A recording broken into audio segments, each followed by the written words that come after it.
Subscribe করো delta math guide channel এবং latest tutorial ভিডিওর জন্য বেল আইকনটি প্রেস করো। Hello viewers, welcome to delta math guide. আজ আমাদের অনুক্রম ও শ্রেণীর থার্ড এপিসোড এবং সমান্তর শ্রেণীর সেকেন্ড এপিসোড। বিগত এপিসোডে আমরা সমান্তর শ্রেণীর এনতম পদ নির্ণয়ের সূত্র এবং এন সংখ্যক পদ পর্যন্ত সমষ্টি কীভাবে নির্ণয় করতে হবে তার সূত্র ও কিছু সমস্যার সমাধান শিখেছিলাম। তো যারা আমার আগের ভিডিওটি দেখোনি, ডেসক্রিপশন বক্সে লিঙ্ক দেওয়া আছে, ভিডিওটি দেখে নেবে। আজ আমরা সংক্ষিপ্ত উত্তরধর্মী থেকে এই সমস্যাগুলির সমাধান শিখে নেব, কি করে এই সমস্যাগুলোকে সমাধান করতে হয়। তো আর দেরি না করে শুরু করা যাক আমাদের আজকের এপিসোড।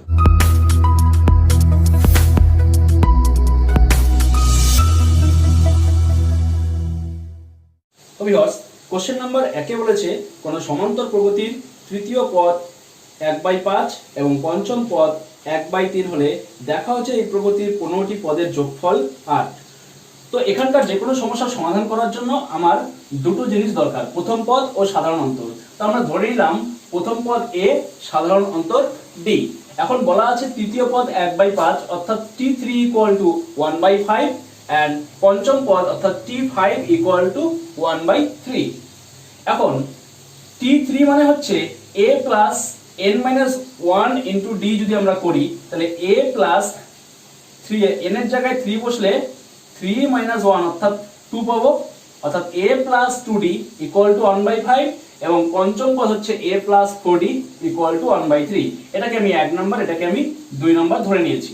তাহলে এই দুটো সমীকরণকে সমাধান করে আমার a এবং d এর মান নির্ণয় করতে হবে। তো আমরা খুব সিম্পল, 2 থেকে 1 বিয়োগ করে দিলে যেটা পাচ্ছি, দেখো এটার থেকে এটা বিয়োগ করলে a চলে যাবে, 4d থেকে 2d মাইনাস হলে 2d থাকবে লেফট হ্যান্ড সাইডে, এবং রাইট হ্যান্ড সাইডে 1/3 - 1/5 হবে। দেখো 2d = 1/3 - 1/5 ইকুয়াল টু, এটাকে যোগ বিয়োগ করলে আমরা পাবো 2/15, অর্থাৎ 2d = 2/15, তাহলে d = আমরা পাচ্ছি 1/15। এখন এই d এর ভ্যালু এই 1 অথবা 2 এর মধ্যে যে কোনো একটা বসালেই আমরা এর মান পেয়ে যাব। তো আমি এখানে 1 নং এ d এর ভ্যালু বসাবো। তো 1 থেকে কি করলাম, d এর ভ্যালু বসালে আমি পাবো a = 1/5 - 2d, অর্থাৎ a = দেখো 1/5 - 2 ইনটু d এর ভ্যালু 1/15। এবং এটাকে যদি আমি সরল ক্যালকুলেশন করে নেই তাহলে পাচ্ছি আবার 1/15, অর্থাৎ এখান থেকে আমরা এর মান পেলাম 1/15 এবং d এর ভ্যালু পেয়েছি 1/15। এখন কোশ্চেন ছিল এর প্রথম 15টি পদের যোগফল 1/8 দেখাতে হবে। তো s15 যোগফলকে আমরা সাম s দিয়ে লিখি। তো s15 = 15/2 অর্থাৎ n/2 * 2a + n-1 * d formula বসালেই আমরা পেয়ে যাব। তো 2 * 1/15 বসালাম প্লাস 15 - 1 * 1/15। এখন এটাকে ক্যালকুলেশন করলে আমরা এটা পাচ্ছি। এবার এখান থেকে পাচ্ছি 15/2 * 16/15। তো আমি 15 কেটে দিলাম এবং 2 এর সঙ্গে 16 কাটলে উপরে 8 পাচ্ছি, ইকুয়াল টু আমার 8 চলে আসলো। তো ভিউয়ার্স, এটাই আমাদের প্রমাণ করতে বলেছিল। তো সমান্তর প্রগতি বা সমান্তর শ্রেণীর যে কোনো প্রবলেম করতে গেলে কিন্তু তোমাকে এই দুটো জিনিস ধরে নিতে হবে, একটা হচ্ছে প্রথম পদ আর একটা হচ্ছে সাধারণ অন্তর, যদি এই দুটোর কোনোটাই দেওয়া না থাকে। আর যদি একটা দেওয়া থাকে তাহলে একটা ধরলেই হবে। আশা করি বুঝতে পেরেছো কিভাবে সলভ করতে হবে। এখন আমরা আরেকটা প্রবলেমের সলিউশন দেখব। কোশ্চেন নাম্বার 4 বলেছে 51 + 53 + 55 .. tn = 51 হলে tn এর মান নির্ণয় করো। তো ভিউয়ার্স, এখানে n তম পদটি নির্ণয় করতে বলেছে, কিন্তু n সংখ্যক পদের সমষ্টি দেওয়া আছে। তো আমরা কি করব, দেখো এটা দেওয়া আছে। তো আমরা সিম্পলি এই যে যোগের সূত্র আছে সেটা অ্যাপ্লাই করলাম, n/2 2 * a অর্থাৎ প্রথম পদ প্লাস n-1 * 2 = 51। এটাকে আমরা সরল করে নিলাম। সরল করে নেওয়ার পর আমরা এটাকে উৎপাদকে বিশ্লেষণ করলাম। দেখো সম্পূর্ণটাকে এটাকে যোগ বিয়োগ করার পর আমরা যেটা পাচ্ছি গুণ করে নিয়ে উৎপাদক দ্বিঘাত আকারে লিখে, সেটা হচ্ছে n² + 50n - 51। তো 51 হচ্ছে 101 আর 51 গুণ করলে পাওয়া যায়, তাই এটাকে উৎপাদক করে আমরা এই আকারে নিয়ে আসলাম। এখান থেকে n এর দুটো মান আসছে, একটা হচ্ছে n = 51 আর একটা হচ্ছে n = -101। তো যেহেতু পদ সংখ্যা নেগেটিভ হবে না, তাই আমরা এখানে n = 51 নিলাম। এখন আবার সেই যোগের সূত্র, আমাদের কাছে যে আরেকটা সূত্র ছিল সেটা আমরা অ্যাপ্লাই করব এখানে। তো এস 51টি পদ যোগ করে আসছে আমার 51, তাহলে আমি লিখতে পারি এস 51 ইকুয়াল টু 51। এখন এস 51 ইকুয়াল টু লেখা যায় 51/2 t1 প্লাস tn। আমাদের কাছে আরেকটা সূত্র ছিল t1 প্লাস tn এর। এখানে t1 বলতে প্রথম পদ অর্থাৎ 51 এবং tn টা আমাদের নির্ণয় করতে বলেছে, আমরা জানি না, তাই এখানে tn লিখে দিলাম। এবার 51 দিয়ে 51 কে কাটলে আমরা পাবো 101, তাই এখানে হয়ে গেল 51 প্লাস tn/2 ইকুয়াল টু 101। তো 2 দিয়ে বর্গমূল করে দিলাম, 51 প্লাস tn ইকুয়াল টু 202। এখান থেকে আমরা tn ইকুয়াল টু পেয়ে যাচ্ছি 151।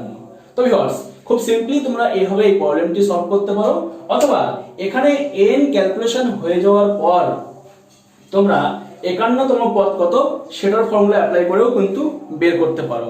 অর্থাৎ সেটা যদি করো তাহলে আমি একটু সংক্ষেপে দেখাচ্ছি। দেখো, আমি এই ফর্মুলাটা অ্যাপ্লাই করলাম তোমাদের জাস্ট বোঝানোর জন্য যে এটা দিয়েও তোমরা করতে পারো, বাট তোমরা যদি চাও সেটা অ্যাপ্লাই না করে এখানে কিন্তু এই প্রবলেমটার জন্য তোমরা T51 লিখেও করতে পারো। তো T51 কত হবে? ফর্মুলা অনুযায়ী a plus n-1 into d। তো n-1, n হচ্ছে এখানে 51, তাহলে n-1 হয়ে যাবে 50 ইন্টু d। d হচ্ছে এখানকার ডিফারেন্স, তো তোমরা দেখতেই পাচ্ছ এখানকার ডিফারেন্স হচ্ছে 2, তাহলে এখানে হয়ে যাচ্ছে 2, অর্থাৎ 51 প্লাস 100 এখানে পাচ্ছ 151। তো হয়তো তোমরা ভাববে যে এই প্রবলেম এটা দিয়েই তো এটা অনেক ইজিলি হয়ে গেল, তাহলে এখানে এত বড় কেন করব? তো ভিউয়ার্স, এটা আমি তোমাদের দেখিয়েছি যে এটাও তোমরা ইউজ করতে পারো। এই প্রবলেমটির জন্য এখানে এটা এই সূত্র অ্যাপ্লাই করে হয়তো বড় হলো, কিন্তু অন্য প্রবলেমে তোমাদের ছোট হবে। তো বাড়িতে যখন তোমরা প্রবলেম প্র্যাকটিস করবে তখন প্রবলেমগুলোকে বিভিন্ন ফর্মুলায় দিয়ে ফর্মুলা দিয়ে করার চেষ্টা করবে, তাতে তোমরা বুঝতে পারবে কোথায় কোন ফর্মুলাটা সবচেয়ে সুবিধা হয় ইউজ করতে। তো আশা করি বুঝতে পেরেছো। এখন আমরা পরের প্রবলেমের সলিউশন দেখব। তো ভিউয়ার্স, প্রবলেম নাম্বার 9 এ বলেছে 2 + 3 + 5 + 9 + 8 + 15 + 11 + 21 + 2n + 1 সংখ্যক পদের সমষ্টি নির্ণয় করতে। তো দেখো, এই টাইপের প্রবলেম সলভ করার আগে তোমরা একটু ভালো করে দেখে নেবে, যখনই কোনো সমষ্টি বের করতে বলবে সেখানে সেটা সমান্তর শ্রেণীতে আছে কিনা দেখে নাও। যেমন 2 আর 3 এর মধ্যে ডিফারেন্স কিন্তু 1, আবার 3 5 এর ডিফারেন্স হচ্ছে 2, 5 থেকে 9 এর ডিফারেন্স 4। তো এখনো পর্যন্ত যে ডিফারেন্সগুলো আছে এখানে আবার ডিফারেন্স হয়ে যাচ্ছে -1। তো এটা কিন্তু কোনো সমান্তর শ্রেণীতে নেই। তো এরকম ক্ষেত্রে তোমরা এর নতুন একটা প্যাটার্ন খুঁজে বের করো যে এরা কিভাবে সমান্তর শ্রেণীতে আসতে পারে। তো দেখো, 2 5 8 11 এরকম একটা প্রবলেম আমরা অতি সংক্ষিপ্তে দেখেছিলাম যে একটা করে এলিমেন্ট জাম্প করলে আমরা এখানে সমান্তর প্রগতি বা সমান্তর শ্রেণী গঠন করতে পারি। তো 2 5 8 11 একটা সমান্তর শ্রেণী গঠন করছে, এবং 3 9 15 21 এরকম যে নাম্বারগুলো সেগুলো আরেকটা সমান্তর শ্রেণী গঠন করছে। এখন টোটাল পদ সংখ্যা বলেছে 2n + 1। তো কোথায় কত হবে? যদি বলতো 2n সংখ্যক পদ তাহলে কিন্তু অর্ধেক n সংখ্যক হতো আর অর্ধেক হতো ওখানেও n সংখ্যক থাকতো, অর্থাৎ এই সিরিজে n সংখ্যক থাকতো, এই সিরিজে n সংখ্যক থাকতো। যেহেতু 2n + 1 একটা বেশি আছে 2n এর থেকে, তাই যে সিরিজটা দিয়ে স্টার্ট হবে সেখানেই একটা বেশি থাকবে। কারণ দেখো, যখন পদ সংখ্যা 3টা থাকে তাহলে শুরু বেজোড় সংখ্যা, তারপরে জোড়, তারপরে আবার কিন্তু বেজোড় দিয়ে শুরু হচ্ছে। তো ঠিক এইরকমই যে সিরিজটা দিয়ে শুরু হচ্ছে, যেহেতু একটা গ্যাপে গ্যাপে আসছে, জোড় সংখ্যক পদ নিয়ে নেওয়ার পর পরের পদটা কিন্তু আবার প্রথম শ্রেণী শ্রেণী থেকেই আসছে, তাই প্রথম শ্রেণীতে একটা পদ বেশি থাকবে। এই জন্য এখানে থাকবে n + 1 সংখ্যক পদ এবং পরের শ্রেণীতে থাকবে n সংখ্যক পদ। এই দুটো মিলে হয়ে যাচ্ছে 2n + 1 সংখ্যক পদ।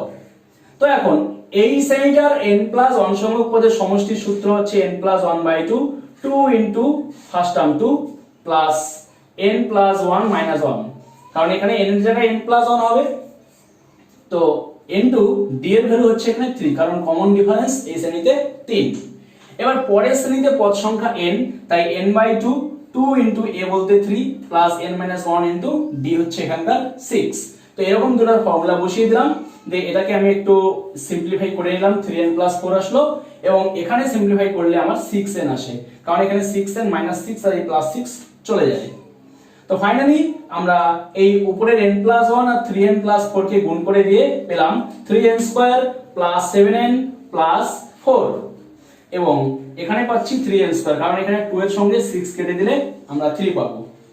এরপর এই দুটোকে সরল করে নেওয়ার জন্য আমরা 2 আর নিচের 1 এর লসাগু করে 2 পেলাম, এবং এই উপরেরটা ক্যালকুলেশন করে ফাইনালি আমরা পেয়ে যাচ্ছি 9n² + 7n + 4/2। তো ভিউয়ার্স, এটাই হচ্ছে অ্যানসার, কারণ এখানে n এর কোনো মান দেওয়া নেই।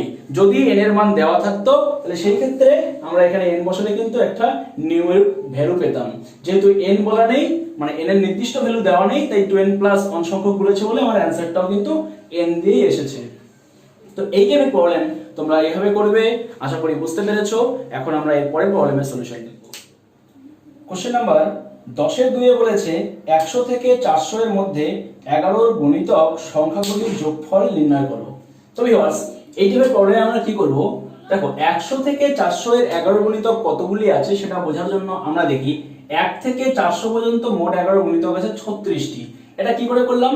11 দিয়ে 400 কে ভাগ করো, যে ভাগফলটি আসবে, অবশিষ্ট কি থেকে থাকবে সেটা বাদ দিয়ে ভাগফল আসবে আমার 36, তাই এখানে 36টি 11 গুণিতক আছে। আবার 1 থেকে 100 পর্যন্ত 11 গুণিতক, সেটাও তোমরা ভাগ করে করতে পারো। তো সিম্পলি আমরা জানি 9 11 99, অর্থাৎ 9টি পাবো আমরা, অর্থাৎ 1 থেকে 100 পর্যন্ত আছে 9টি। তাহলে এই 1 থেকে 100 পর্যন্ত যতগুলি গুণিতক আছে সেগুলোকে যদি আমি বিয়োগ করে দেই 1 থেকে 400 পর্যন্ত সবগুলো থেকে, তাহলে আমি পেয়ে যাচ্ছি 100 থেকে 400 পর্যন্ত 11 গুণিতক, এবং সেটা হচ্ছে 27টি আছে। তাহলে এখন আমরা করব 100 থেকে 400 পর্যন্ত 11 গুণিতকগুলির সমষ্টি, মানে হচ্ছে 100 এর পরের 11 গুণিতকটি হচ্ছে 110, অর্থাৎ 110 আমার এখানে ফার্স্ট টার্ম, তারপরেরটা হচ্ছে 121। এটা কি করে আসলো? তোমরা 11 যোগ করে দাও, তারপরে 11 যোগ করে দিলে 132, অর্থাৎ এরকম একটা শ্রেণী তৈরি করছে, এবং মোট পদ হবে তার 27টি। তাহলে 27/2 ইনটু 2 ইনটু a, এ হচ্ছে এখানে 110 প্লাস 27 বিয়োগ 1 ইনটু 11, কারণ এই সমান্তর শ্রেণীর কিন্তু সাধারণ অন্তর 11।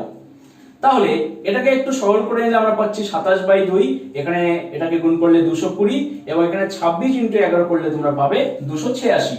এই দুটোকে যোগ করে আমরা পাচ্ছি এখানে 506, এই 506 এর সঙ্গে 2 কাটাকুটি করলে আমরা পাবো 253। এখন 7053 গুণ করলে আমরা পাচ্ছি 6831। তো ভিউয়ার্স, এই টাইপের প্রবলেম থাকলে তোমরা এইভাবে সলভ করবে। আশা করি বুঝতে পেরেছো কি করে এই টাইপের প্রবলেমগুলো সলভ করবে। এখন আমরা দেখব নেক্সট প্রবলেম। কোশ্চেন নাম্বার 13 এর 1 এ বলেছে সমান্তর শ্রেণীভুক্ত তিনটি অখণ্ড সংখ্যার যোগফল 15 এবং তাদের গুণফল 80, সংখ্যা তিনটি নির্ণয় করো। তো ভিউয়ার্স, আমি আগে বলেছিলাম যে সমান্তর শ্রেণীভুক্ত তিনটি সংখ্যার যদি যোগফল দেওয়া থাকে তাহলে সংখ্যা তিনটি ধরতে হবে a - d, a O a + d। তাহলে এখন আমরা পাচ্ছি এখানে a - d + a + a + d, অর্থাৎ তিনটি সংখ্যার সমষ্টি = 15। তো সিম্পলি এখান থেকে আমরা পেয়ে যাচ্ছি 3a = 15, কারণ d আর d কিন্তু বিয়োগ হয়ে চলে যাচ্ছে। তো a = পেলাম 5। এখন আবার বলা আছে যে এদের গুণফল 80, অর্থাৎ a - d * a + d = 80। তাহলে a * a - d R a + d গুণ করলে হয়ে যাচ্ছে a² - d² = 80। তো এখানে 5 এর সঙ্গে আমি 80 কাটলে পাচ্ছি 16, এখানে পাচ্ছি আমি 16, দেন d² পাবো 9, therefore d পাবো +-3। তো ভিউয়ার্স, এখন আমি d কে যদি +3 হিসেবে নেই এবং a তো একটাই ভ্যালু এর, সেটা হচ্ছে 5, তাহলে যে নাম্বার তিনটি আসবে সেটা হচ্ছে 5 - 3, অর্থাৎ 2, তারপর a মানে হচ্ছে 5, আর একটা হচ্ছে এর সঙ্গে 3 যোগ করলে আমি পাচ্ছি 8, অর্থাৎ সংখ্যা তিনটি হতে পারে 2, 5, 8। আবার d এর ভ্যালু যদি আমি মাইনাস চুজ করি তাহলে সেই ক্ষেত্রে কি হবে? 5 - -3, 5 - -3, অর্থাৎ প্রথমের সংখ্যাটা পাবো 8, তারপর একটা a মানে হচ্ছে 5, এবং তারপর একটা a + d, অর্থাৎ 5 + -3, কারণ d এর ভ্যালু -3 চুজ করলে তখন আসবে আমার 2, অর্থাৎ সংখ্যা তিনটি এত হতে পারে বা এত হতে পারে। তো দেখো, ঘুরে ফিরে সংখ্যা তিনটি কিন্তু একই এসেছে, এখানে 2 5 8 সমান্তর প্রগতি, আর এখানে 8 5 -2 সমান্তর প্রগতি। তো যেহেতু আমাদেরকে বলেনি যে সংখ্যাগুলি ধীরে ধীরে বড় হচ্ছে নাকি ধীরে ধীরে ছোট হচ্ছে, অর্থাৎ ডি এর মান প্লাস অথবা মাইনাস দুটোই হতে পারে, তাই এখানে আমরা দু রকম সম্ভাবনা পাচ্ছি। তাই অ্যানসার তোমরা লেখার সময় এভাবেই লিখবে। আশা করি বুঝতে পেরেছো। তো এখন আমরা আরেকটি প্রবলেমের সলিউশন দেখব। কোশ্চেন নাম্বার 15 এ বলেছে কোন সমান্তর শ্রেণীর একাদশ ও চতুর্দশ পদ দুটির অনুপাত 7:9, তার দশম ও তৃতীয় পদ দুটির অনুপাত নির্ণয় করো। তো ভিউয়ার্স, যে কোনো প্রবলেম সলভ করার জন্য আমার প্রথম পদ ও সাধারণ অন্তর দরকার আছে, তাই আমি প্রথম পদ ধরে নিলাম এ, সাধারণ অন্তর ধরে নিলাম ডি। তাহলে T11 T14 = 7:9। তো T11 মানে হচ্ছে a + 10d এবং T14 মানে হচ্ছে a + 13d। তো এই দুটোর অনুপাত = 7:9 ছিল, তাই এটা বাই এটা = 7/9 লিখলাম। এখন এটাকে আমি ক্রস গুণ করে দিলাম। 9 দিয়ে উপরটাকে গুণ করলে পাচ্ছি 9a + 90d এবং 7 দিয়ে গুণ করলে পাচ্ছি 7a + 91d। এখান থেকে আমি দেখতে পেলাম 9a - 7a অর্থাৎ 2a = 91d - 90d = d, অর্থাৎ d = 2a। এখন কোশ্চেনে যেটা চেয়েছে সেটা হচ্ছে দশম পদ ও তৃতীয় পদের অনুপাত, অর্থাৎ T10 = T3 = T10 মানে হচ্ছে a + 9d এবং T3 = a + 2d। এখন খুব সিম্পল, a এর ভ্যালু বসাতে গেলে d/2 বসাতে হবে, তাই আমি a এর ভ্যালু না বসিয়ে আমি d এর ভ্যালু বসালাম। d = 2a, উপর নিচে বসিয়ে দিলাম। তাহলে এখান থেকে পাচ্ছি আমি উপরে 19a এবং নিচে পাচ্ছি 5a, এন্ড বোথ উপর নিচ থেকে যদি আমি a ক্যান্সেল করি তাহলে পাচ্ছি 19/5, অর্থাৎ 19:5। তো ভিউয়ার্স, আশা করি তোমরা বুঝতে পেরেছো এই প্রবলেমটার সলিউশন কিভাবে হবে। এরকম প্রবলেম তোমরা বইয়ে আরো পাবে, তো থাকলে এভাবেই সলভ করবে। এখন আমরা নেক্সট প্রবলেমের সলিউশন দেখব। কোশ্চেন নাম্বার 17 এ বলেছে 4 ও 31 এর মধ্যে n সংখ্যক সমান্তরীয় মধ্যক আছে। যদি দ্বিতীয় মধ্যক শেষ মধ্যক = 5:14 হয়, তবে n এর মান নির্ণয় করো। তো ভিউয়ার্স, এই টাইপের প্রবলেমে আমরা কি করছি, প্রথম পদ a = 4 আমরা এখানে পেয়ে গেছি এবং শেষ পদ বলতে এখানে হবে n+2 তম পদ। কেন হচ্ছে? কারণ দেখো, এর পরে n সংখ্যক পদ আছে, কারণ প্রথম পদ ও শেষ পদ এই দুটোর মাঝখানে আছে কিন্তু n সংখ্যক পদ, অর্থাৎ মাঝখানে যদি n সংখ্যক থাকে তাহলে আগের একটা আর পরের একটা মিলে কিন্তু মোট পদ হচ্ছে n+2। তাই এখানে প্রথম পদ 4 ও শেষ পদ যেটা 31 দেওয়া আছে সেটা হবে n+2 তম পদ। তাহলে এই দুটো লেখার পর প্রগতিটা দাঁড়াচ্ছে এরকম 4 T2, কারণ T1 টা তো 4 দিয়ে ব্লক হয়ে গেছে, তারপর T3 T4 এই করে করে Tn+1 এবং ফাইনালি 31। তো এই প্রগতির প্রথম পদ আমরা জানি, তাই সাধারণ অন্তর d ধরে নিলাম।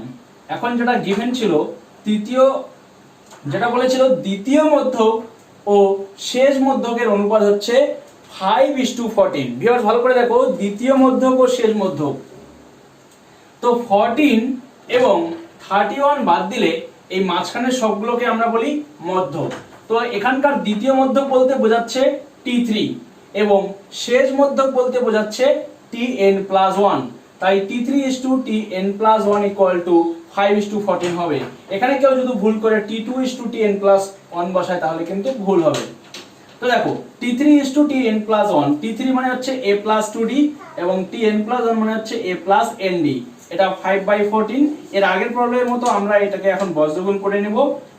করে নিলে আমরা যেটা পাচ্ছি 9a + 28d = 5nd। এখন এর ভ্যালু যদি আমি 4 ইউজ করি তাহলে এখানে পাচ্ছি 36 + 28d = 5nd। এখানে আমার দুটো আননোন টার্ম আছে, একটা হচ্ছে d, একটা n। আমাকে n এর ভ্যালু চেয়েছে, তো কি করব, আমাদের কাছে আরেকটা শর্ত আছে, সেটা হচ্ছে Tn+2। এখন আমরা Tn+2 = 31 লিখে সেখানকার n+2 এর যে পদ বের করার ফর্মুলা সেটা অ্যাপ্লাই করলাম। এখানে আমরা এর ভ্যালু 4 বসিয়ে দিলাম এবং d মাল্টিপ্লাই করার পর আসছে 4 + nd + d = 31। এখান থেকে আমি nd = বের করছি 31 - 4 - d, অর্থাৎ 27 - d, এটা হচ্ছে nd এর ভ্যালু। এই এনডির ভ্যালু আমরা এখানে লাস্ট যেটা পেয়েছিলাম সেটাকে 1 নাম্বার দিয়েছিলাম, সেখানে আমরা বসিয়ে দিব। তাহলে কত আসবে এনডি ভ্যালু বসানোর পর? 36 প্লাস 28d এটা ছিল, ইকুয়াল টু ছিল 5nd। সো 5 ইনটু এনডির ভ্যালু হচ্ছে 27 মাইনাস ডি, এবং এটাকে সিম্পলিফাই করার পর মানে দুপাশে ক্যালকুলেশন করে ডি গুলোকে একদিকে নিয়ে এসে ক্যালকুলেশন করলে আমরা পেয়ে যাচ্ছি ডি ইকুয়াল টু 3। তো ভিউয়ার্স, ডি ইকুয়াল টু 3 চলে আসার পর অল্প একটু কাজ বাকি আছে। ওই ডি এর মান তোমরা যদি এই সমীকরণে বসিয়ে দাও তাহলেই কিন্তু এন এর মান পেয়ে যাবে, অর্থাৎ এখানে বসাও বা এখানে যদি ডি এর ভ্যালু বসাও তাও হবে। তো এটা আমি ক্যালকুলেশন করেই দেখাচ্ছি। তো আমি এই পর্যন্ত করার পর তোমরা যেটা করবে, আমি আবার 1 নংটা ইউজ করছি। সুতরাং 1 নং এ d ইকুয়াল টু 3 বসিয়ে দেখো কত আসে।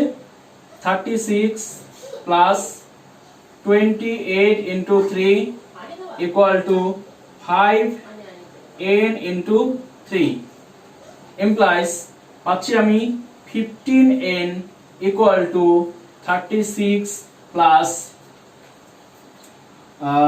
84 implies 15n equal to এ দুটোকে ক্যালকুলেশন করলে আমি পাচ্ছি 120। তো ভিউয়ার্স, n equal to আমার আসলো 8। এই হচ্ছে অ্যানসার। তো এই টাইপের প্রবলেম যদি আরো থাকে তোমরা এভাবেই সলভ করবে। আশা করি বুঝতে পেরেছো প্রবলেমটি কিভাবে সলভ করতে হবে। এখন আমরা আরেকটি ভিন্ন টাইপের প্রবলেমের সলিউশন দেখব। কোশ্চেন নাম্বার 18 বলেছে যদি ABC সমান্তর শ্রেণীতে থাকে তবে দেখাও যে, এখানকার 2 নম্বর প্রবলেমটা আমরা করব। তো দেখাতে হবে a square b plus c b square c plus a c square a plus b সমান্তর শ্রেণীতে আছে, যেখানে ab plus bc plus c এর নট ইকুয়াল টু 0 বলে দেওয়া আছে। তো এই টাইপের প্রবলেম সলভ করার জন্য ABC সমান্তর শ্রেণীতে আছে বলে আমরা এখান থেকে পাচ্ছি প্রথমটা যোগ শেষটা ইকুয়াল টু মাঝখানেরটার দ্বিগুণ। এটা সমান্তর শ্রেণীতে থাকলে আমরা লিখতে পারি। এখন প্রমাণ করতে বলেছে এটা এটা এটা সমান্তর শ্রেণীতে আছে, অর্থাৎ এই ক্ষেত্রে আমাকে প্রমাণ করতে হবে এই প্রথমটা আর শেষটার যোগফল মাঝখানেরটার দ্বিগুণ। তো সিম্পলি আমরা শুরু করে দিব, প্রথমটা আর শেষটার যোগফল নেব। দেখো এখানে প্রথমটা এটা আর শেষটা হচ্ছে এটা, এই দুটো যোগফল যদি মাঝখানেরটা দ্বিগুণ আনতে পারি তাহলেই কিন্তু হয়ে গেল। তো এই দুটো যোগ করার জন্য আমি a স্কয়ার দিয়ে গুণ করে দিলাম b প্লাস c কে, এবং c স্কয়ার দিয়ে a প্লাস b কে গুণ করে দিলাম। গুণ করে আমরা কমন নিব এটা থেকে আর এটা থেকে।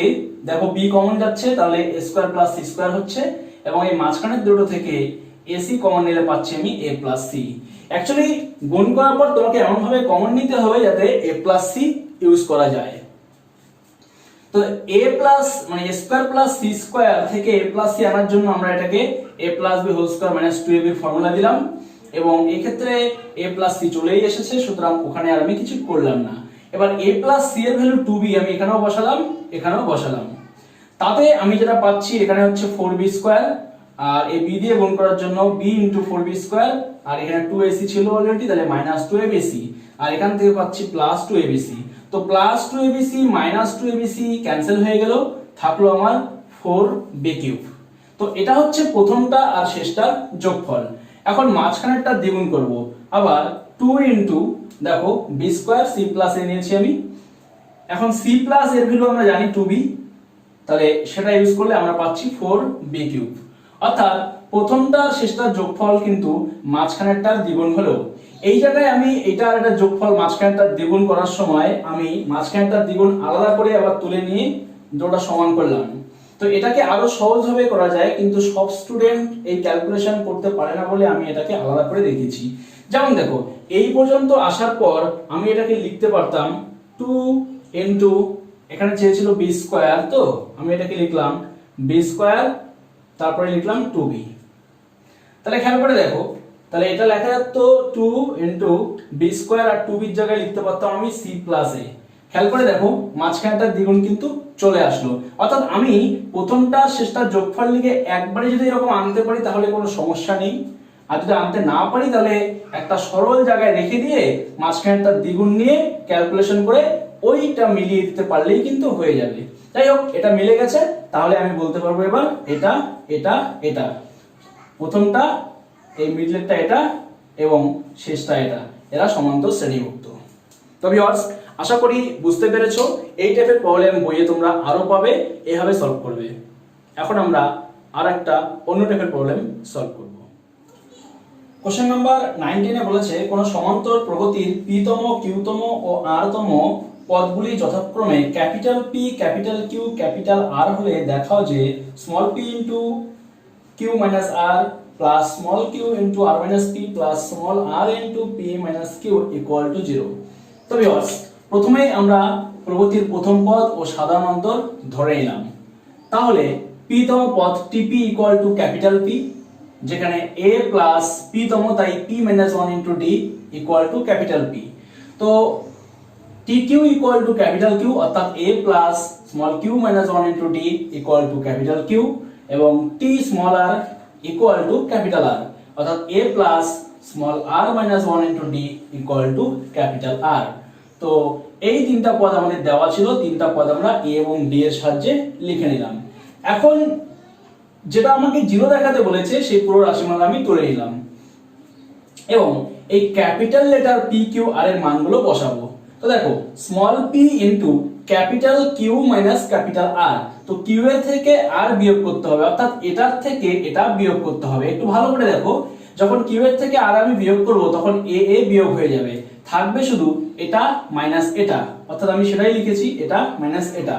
একইভাবে r মাইনাস p, অর্থাৎ r এর থেকে যখন p বাদ যাবে তখনও a কাটা যাবে, থাকবে এটা মাইনাস এটা, এবং আমি এটা লিখেছি। এবং small r into p minus q, অর্থাৎ p এর থেকে q বাদ দিলে a কেটে যাওয়ার পর থাকবে এই দুটো, এটা আমি লিখলাম। তাতে আমার হিসেব অনেক সহজ হয়ে গেল। তো এবার দেখো, এখন এই টার্মটার মধ্যে d আছে দুটোর ক্ষেত্রেই, তো আমি d কমন নিলাম, কমন নিয়ে ভিতরের ব্র্যাকেট তুলে দিলাম, তাহলে পাচ্ছি q মাইনাস 1 মাইনাস r, এই মাইনাসে মাইনাসে প্লাস 1 হয়ে গেল। এই টার্মটার ক্যালকুলেশনে আমি d কমন নিয়ে যেভাবে লিখলাম, বাকি দুটোর ক্ষেত্রেও আমি d কমন নিয়ে সেভাবে লিখেছি। তাতে কি হলো, তাতে -1 প্লাস 1 সবগুলোর থেকে দেখো কেটে যাচ্ছে, এবং পড়ে থাকছে এখানে q মাইনাস r, এখানে r মাইনাস p, এবং এখানে p মাইনাস q। এবং সবগুলোরই বাইরে যেহেতু d আছে, তাই d টাকে আমি পুরোটার থেকে কমন নিয়ে নিলাম, তাহলে d সবার বাইরে থাকলো এবং ভিতরে থাকলো p into q minus r। পরেরটার ক্ষেত্রে q into r minus p থাকবে, এবং তারপরটার থেকে r into p minus q থাকবে, কারণ d সবার থেকে কমন চলে গেছে। এখন এই বাইরের p দিয়ে এটাকে গুণ, q দিয়ে এটাকে গুণ, r দিয়ে এটাকে গুণ, তাহলে গুণ করলে আমরা যেটা পাচ্ছি সেখান থেকে দেখো pq বিয়োগ হয়ে চলে গেল, pr আর এই প্লাস pr এটা চলে গেল, প্লাস qr মাইনাস qr চলে গেল, অর্থাৎ d ইনটু 0 দ্যাট ইজ 0। এই ছিল আমাদের প্রমাণ্য, আমাদের এইভাবে প্রমাণ হয়ে গেল। তো এই প্রবলেমটা বহুবার পরীক্ষায় এসেছে, এই টাইপের প্রবলেম অনেকবার আসে, তো ভয় পাওয়ার কোনো বিষয় নেই, খুব সিম্পল a এবং d ধরে নিলে সহজেই কিন্তু মিলিয়ে দেওয়া যায়। ক্যালকুলেশনটা তোমাদের একটু স্মার্ট হতে হবে, যেমন আমি দেখিয়েছিলাম খুব সুন্দরভাবে দেখো a চলে গেল এবং হিসেবটা অনেক সহজ হলো। এবার তোমরা যদি ডাইরেক্ট এটাকে পুরোটা লিখে গুণ করতে যাও, অনেকে গুণ করে, তাহলে কিন্তু হিসাবে একটু সমস্যা হতে পারে। তো আশা করি বুঝতে পেরেছো কিভাবে এই টাইপের প্রবলেম সলভ করবে। এরকম প্রবলেম আরো আছে, তোমরা এই পদ্ধতি ফলো করো, দেখো খুব সুন্দরভাবে হয়ে যাবে। এখন আমরা আরেকটা অন্য প্রবলেম সলভ করব। কোশ্চেন নাম্বার 20 তে বলেছে b + c / a, c + a / b, a + b / c সমান্তর শ্রেণীভুক্ত হলে দেখাও যে 1/a 1/b 1/c সমান্তর প্রগতিতে আছে। a + b + c ≠ 0 বলে দেওয়া আছে। তো ভিউয়ার্স, তিনটা টার্ম সমান্তর শ্রেণীতে আছে, তার মানে আমরা বলতে পারবো এই প্রথমটা যোগ শেষটা ইকুয়াল টু মাঝখানেরটা দ্বিগুণ। এটা আমরা লিখে নিলাম। সাধারণত যখন ABC সমান্তর শ্রেণীতে থাকে তখন আমরা বলি যে a + c = 2b, এটা লিখে অঙ্ক শুরু করি, কেননা এখান থেকে আর কোনো সরল করা যায় না। বাট এরকম বড় বড় টার্ম যখন সমান্তর শ্রেণীতে থাকে তখন এটা লেখার পর আমরা এটাকে সরল করব। এটাকে সরল করতে গিয়ে অনেক ক্ষেত্রে আমাদের যেটা প্রমাণ করতে হয় সেটা চলে আসে। দেখো, এখানে বলা ছিল এটা সমান্তর প্রগতিতে আছে এবং প্রমাণ করতে বলেছে 1/a 1/b 1/c এই তিনটা রাশি সমান্তর প্রগতিতে থাকবে। তো এর জন্য আমাকে প্রমাণ করতে হবে যে 1/a প্লাস 1/c = 2/b, কারণ প্রথমটা শেষটা যোগফল, মাঝখানেরটা দ্বিগুণ। তো আমরা এটাকে সিম্পলিফাই করে করে আসবো, দেখি কোথায় পৌঁছা যায়। দেখো এটা লেখার পর আমি যদি এর সঙ্গে একটা প্লাস অন করি তাহলে উপরে a plus B plus C পাবো, তাই এখানে আমি একটা প্লাস অন করলাম। এখানেও একটা এর সঙ্গে প্লাস অন নিলাম, তাহলে এখানেও a plus B plus C পাবো। তো ইকুয়াল টুর বাঁদিকে দুটো প্লাস অন নেওয়া মানে ইকুয়াল টু ডান দিকে একটা প্লাস 2 নিতে হবে। এখন প্লাস 2 যেহেতু এখানে 2 গুণ করা আছে, তাই আমি এই 2 কমন রেখে ভিতরে প্লাস অন করলাম। কেন? কারণ এখানেও প্লাস অন করলে একটা a plus B plus C আসবে, এবং এইভাবে আমি দুপাশে ব্যালেন্স করে নিলাম। এবং লসাগু করাতে এখানে উপরে a plus B plus C by a, এখানে a plus B plus C by C, এবং এটাও লসাগু করার পর a plus B plus C by B আসলো। এখন এই পুরোটার থেকে লেফট হ্যান্ড সাইডের পুরোটার থেকে আমি a plus B plus C common নিলাম, এবং রাইট হ্যান্ড সাইডে a plus B plus C already আছে, দুপাশ থেকে a plus B plus C টাকে আমি কেটে দিতে পারবো। কারণ কি, যেহেতু এখানে কোশ্চেনে বলা ছিল যে a plus B plus C not equal to 0, তাই আমি এটাকে কাটতে পারি। ওটাকে কাটতে আর আমার কোনো সমস্যা নেই। তাহলে ওটাকে কেটে দেওয়ার পর আমরা পাচ্ছি 1/a plus 1/c equal to 2 into 1/b। অর্থাৎ আমি যদি 1/a টাকে প্রথম ধরি, 1/b টাকে দ্বিতীয় ধরি এবং 1/c টাকে তৃতীয় ধরি, তাহলে প্রথমটা আর শেষটা অর্থাৎ প্রথমটা আর তৃতীয়টার যোগফল দেখো মাঝখানে একটা দ্বিগুণ হলো, তাই আমি বলতে পারবো 1/a 1/b 1/c সমান্তর শ্রেণীতে আছে। তো ভিউয়ার্স, আমাদের এটা প্রমাণ হয়ে গেল। আশা করি তোমরা বুঝতে পেরেছো এই টাইপের প্রবলেম কিভাবে সলভ করতে হবে। এখন আমরা আরেকটি অন্য টাইপের প্রবলেম সলভ করব। কোশ্চেন নাম্বার 23, এখানে বলেছে 1 square minus 2 square plus 3 square minus 4 square plus 5 square minus 6 square plus dot dot 72n সংখ্যক পদ পর্যন্ত যোগফল নির্ণয় করো। তো ভিউয়ার্স দেখো, এই যে পদগুলি আছে এগুলো কিন্তু কোনো সমান্তর শ্রেণী গঠন করেনি, তাহলে তোমরা যোগফল কি করে করবে? তো এটা করার জন্য তোমাকে একটা কোনো প্যাটার্ন খুঁজতে হবে। তো আমি দুটো দুটো করে জোড়া করে দেখছি। দেখো বিভিন্ন ভাবে তোমরা প্যাটার্ন করতে পারো, যেমন 1 স্কয়ার 3 স্কয়ার 5 স্কয়ার বেজের গুণ নিলে তাও কিন্তু সমান্তর শ্রেণী আসে না। বাট যদি এগুলো মাঝখানে মাইনাস না থেকে সব প্লাস থাকতো, তাহলে কিন্তু একটা সূত্র ছিল যে প্রথম n সংখ্যক স্বাভাবিক সংখ্যার বর্গের সমষ্টি, বাট সেটাও এখানে নেই। তাই আমি এখানে জোড়া জোড়া করে নিলাম, এবং নেওয়ার পর মানগুলো ক্যালকুলেশন করে দেখতে পাচ্ছি একটা -3, একটা -7, একটা -11। এখন দেখো এর সাথে -4 যোগ করলে এটা হয়, তার সাথে আবার -4 যোগ করলে এটা হয়। অর্থাৎ এটা একটা সমান্তর শ্রেণী যার সাধারণ অন্তর হচ্ছে -4। এখন টোটাল ছিল 2n সংখ্যক, যখন আমি জোড়া জোড়া করলাম তখন তার অর্ধেক হয়ে যাবে, অর্থাৎ n সংখ্যক হয়ে যাবে। তাই এই সমান্তর শ্রেণীর n সংখ্যক পদের সমষ্টি বের করলেই হয়ে যাবে। তো ফর্মুলা অনুযায়ী n/2 2 ইনটু প্রথম পদ -3 প্লাস n সংখ্যক বলে n-1 ইনটু সাধারণ অন্তর। দেখো এখানে পরেরটার থেকে আগেরটা বিয়োগ, অর্থাৎ -7 থেকে যদি তোমরা -3 বিয়োগ করো তাহলে এখানে আসছে -7 প্লাস 3 ইকুয়াল টু -4। তো এই জন্য এখানে -4 গুণ হয়ে গেল, এবং এখানে ক্যালকুলেশন করার পর আমি পাচ্ছি -6 -4n প্লাস 4, এবং যোগ বিয়োগ করে -4n -2। এখান থেকে -2 আমি কমন নিয়ে নিলাম। কমন নেওয়ার ফলে এই -2 আর এখানকার 2 কেটে গিয়ে একটা -1 থাকবে, তাই হয়ে গেল -an ইনটু 2n প্লাস 1। এটাই আমার आंसर। তো আশা করি বুঝতে পেরেছো এই প্রবলেমটার সলিউশন। এখন আমরা আরেকটি ডিফারেন্ট প্রবলেমের সলিউশন দেখব। কোশ্চেন নাম্বার 25, এখানে বলেছে কোন সমান্তর প্রকৃতির x তম পদ 1/y এবং y তম পদ 1/x হলে দেখাও যে তার xy তম পদ 1 এবং প্রথম xy সংখ্যক পদের সমষ্টি হাফ xy প্লাস 1। তো ভিউয়ার্স, যেমনটা আগে বলেছিলাম এই সমান্তর প্রকৃতির প্রথম পদ ও সাধারণ অন্তর সব অঙ্কেই লাগে। তো আমরা এখানে প্রথম পদ a এবং সাধারণ অন্তর d ধরে নিলাম। তাহলে x তম পদ tx ইকুয়াল টু 1/y, যেটা ইমপ্লাইজ করবে a plus x - 1 * d equal two 1/y। একইভাবে ty equal to 1/x implies করছে a প্লাস, যেহেতু y তম পদ এজন্য y - 1 * d equal two 1/x। এখন আমরা 1 থেকে যদি 2 বিয়োগ করে দেই তাহলে a চলে যাবে, বাকি থাকবে x - 1 * d minus y - 1 * d, এবং রাইট হ্যান্ড সাইডে থাকবে 1/y - 1/x। এই দুটোর থেকে d কমন নিলে আমি লিখব x - 1 - y + 1, এবং এই দুটোকে আমি সরল করে দিলাম, নিচে xy লসাগু আসলো, উপরে হয়ে গেল x - y। খেয়াল করে দেখো এখানে -1 + 1 চলে যাচ্ছে এবং থাকছে d into X minus Y equal to X minus Y by X Y. তো যেহেতু এক্স এবং ওয়াই দুটো আলাদা পদ, তাই এখানে X not equal to Y, এবং সেই জন্য আমরা এটা আর এটা কেটে দিতে পারবো এবং এখান থেকে পাচ্ছি d equal to one by X Y. এখন d এর ভ্যালু যখন ওয়ান বাই এক্স ওয়াই পেয়ে গেলাম, এই d এর ভ্যালু আমি এক অথবা দুই এর যে কোনো একটাতে বসিয়ে কিন্তু এর ভ্যালু পেয়ে যাব।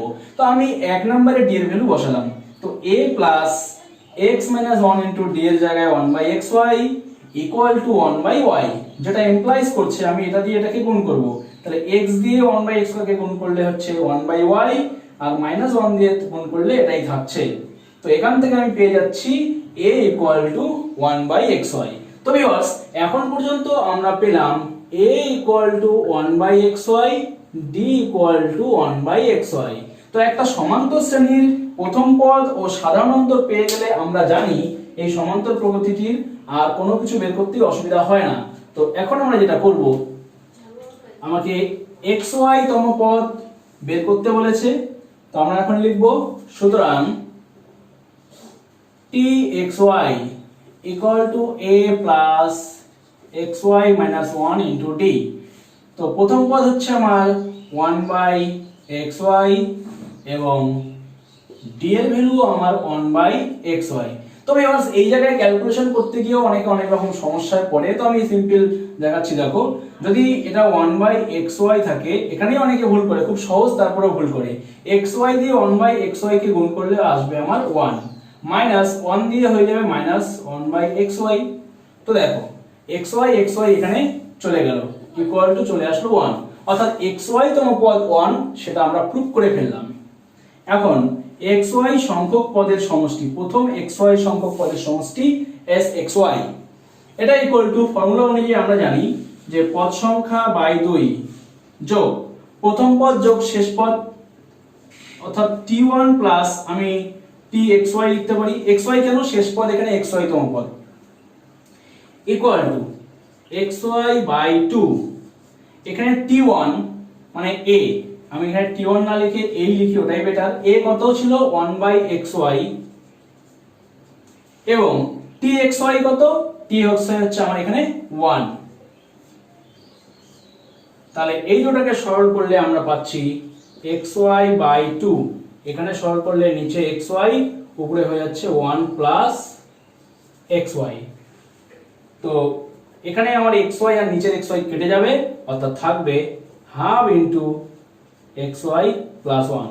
তো ভিউয়ার্স, আমাদের এটাই প্রুফ করতে বলেছিল। আশা করি তোমরা বুঝতে পেরেছো প্রবলেমটা সলিউশন কিভাবে হলো। এখন আমরা আরেকটি টাফ প্রবলেমের সলিউশন দেখব। কোশ্চেন নাম্বার 26, এখানে বলেছে n সংখ্যক পদ বিশিষ্ট কোন সমান্তর প্রগতির প্রথম তিনটি পদের সমষ্টি x এবং শেষ তিনটি পদের সমষ্টি y হলে দেখাও যে তার n সংখ্যক পদের সমষ্টি n/6 x plus y। তো ভিউয়ার্স, এই প্রবলেমটি খুবই স্ট্যান্ডার্ড একটি প্রবলেমটি শুনে বোঝা যাচ্ছে এটা একটা টাফ প্রবলেম। সাধারণভাবে তোমরা যদি এটা ক্যালকুলেশন করো a এবং d ধরে, সেটা কিন্তু অনেক বড় হয়ে যাবে। তো আমি চেষ্টা করবো এই প্রবলেমটাকে খুবই সহজভাবে ছোট্ট করে সলভ করে দেওয়ার, তোমাদের খুব ভালো লাগবে। দেখো, তো এখানে যেটা বলা আছে প্রথম তিনটি পদের সমষ্টি x, তো আমি ধরে নিলাম t1 plus t2 plus t3 equal to x, এবং শেষ তিনটি পদ হচ্ছে tn, tn-1 এবং tn-2, এই তিনটার যোগফল হচ্ছে y। তাহলে যেহেতু t1 t2 t3 tn-2 tn-1 tn এভাবে পদগুলো সমান্তর প্রগতি গঠন করেছে। তো এর আগের এপিসোডে আমি বুঝিয়েছিলাম যে একটা সমান্তর প্রগতির প্রথমটা আর শেষটা যোগ করলে যা হয়, শুরুর দিক থেকে দ্বিতীয়টা এবং শেষের দিক থেকে দ্বিতীয়টার যোগফলও কিন্তু তাই হয়। কারণ কি, এটা আর এটার মধ্যে ডিফারেন্স কত, একটা প্লাস ডি করে পরেরটা এসেছে, আবার এটা আর ঠিক আগেরটার মধ্যে ডিফারেন্স কত হয়েছে, একটা মাইনাস ডি। তো প্রথমটার সঙ্গে প্লাস ডি করে পরেরটা হলো, অর্থাৎ এখান থেকে একটা ডি প্লাস হয়েছে, আবার এখান থেকে ডি মাইনাস হয়ে এটা এসেছে। তাই বলতে গেলে প্রথমটা শেষটা যোগফল যা, দুই দিক থেকে যদি আমরা আসি, তাহলে দ্বিতীয়টা এবং শেষ দিক থেকে দ্বিতীয়টার যোগফল কিন্তু সেম থাকে। তো এইভাবেই আমরা বলতে পারি t1 plus tn equal to t2 plus tn-2, অর্থাৎ শুরুর দিক থেকে দ্বিতীয় এবং শেষের দিক থেকে দ্বিতীয়। একইভাবে এর পরেরটার মধ্যে ডি প্লাস হলো এবং এর আগেরটার থেকে ডি মাইনাস হলো, তাই এটা যোগ এটা অর্থাৎ T3 যোগ Tn মাইনাস 2 এটাও কিন্তু ইকুয়াল থাকছে। এবং এই তিনটা ইকুয়াল জিনিস, তিনটাই যেহেতু ইকুয়াল, তো আমি এটাকে লিখতে পারি এটা প্লাস এটা তিনটার যোগফল বাই 3। এখন এটা কি করে হলো দেখো, এ বি আর সি তিনটাই যদি সমান হয় তাহলে আমি লিখতে পারি না যে এ এর সঙ্গে A plus B plus C by 3, কারণ সেখানে এ বি সি তিনটাই তো সমান, হিসাব করলে তাই আসবে। এটাকে আরেকভাবে তোমরা বুঝতে পারো, সেটা হচ্ছে সংযোজন প্রক্রিয়া। ধরো এগুলোর নিচে 1 আছে, তো আমরা জানি সংযোজন প্রক্রিয়া কি হয়, উপরের সঙ্গে উপরে উপরে যোগ হয় আর নিচের গুলোর সঙ্গে নিচে নিচে যোগ হয়। তাহলে উপরের তিনটা যদি উপরে যোগ করি তাহলে এরকম পাচ্ছি, এবং নিচের তিনটা যোগ করলে আমি 3 পাচ্ছি। তো এই হলো আমার সিম্পল ক্যালকুলেশন। এখন এখানে আমি T1 plus T2 plus T3 পাচ্ছি এভাবে, এবং Tn-1 এবং Tn-2 যেটা আমি এখানে লিখেছিলাম সেটা পাচ্ছি, সেটাকে একটা ব্র্যাকেটে রেখে দিলাম। তো এবার T1 plus T2 plus T3 মানে হচ্ছে x, আবার Tn-1 Tn-2 মানে হচ্ছে y, অর্থাৎ এটা হচ্ছে x প্লাস y, সরি এটা 2 হবে না, এটা x প্লাস y বাই এখানে 3 ছিল 3 হবে। তো আমরা যেটা পেলাম সেটা হচ্ছে T1 যোগ Tn এর মান x প্লাস y বাই 3। সুতরাং Sn ইকুয়াল টু ফর্মুলা অনুযায়ী হচ্ছে পদ সংখ্যা বাই 2 অর্থাৎ n বাই 2 T1 প্লাস Tn, প্রথম পদ যোগ শেষ পদ, তো n বাই 2 x প্লাস y বাই 3 অর্থাৎ n বাই 6 x প্লাস y। প্রুভড। আমাদের এটাই প্রুভ করতে বলেছিল। তো ভিউয়ার্স, আশা করি তোমাদের ভালো লেগেছে। তো ভিউয়ার্স, আজকে এই পর্যন্তই। সংক্ষিপ্তের বিভিন্ন টাইপের সমস্যাগুলোর সমাধান আমি করে দিলাম। এরপর আমি আরেকটা এপিসোড করব এই চ্যাপ্টার নিয়ে, যেখানে দীর্ঘর মোস্ট ইম্পর্টেন্ট প্রবলেমগুলোর সলিউশন আমরা দেখব। তো ভিডিওটিকে ভালো লাগলে লাইক ও শেয়ার করতে ভুলবে না। দেখা হচ্ছে পরবর্তী এপিসোডে এই চ্যাপ্টারের আরো টাফ প্রবলেমগুলি নিয়ে।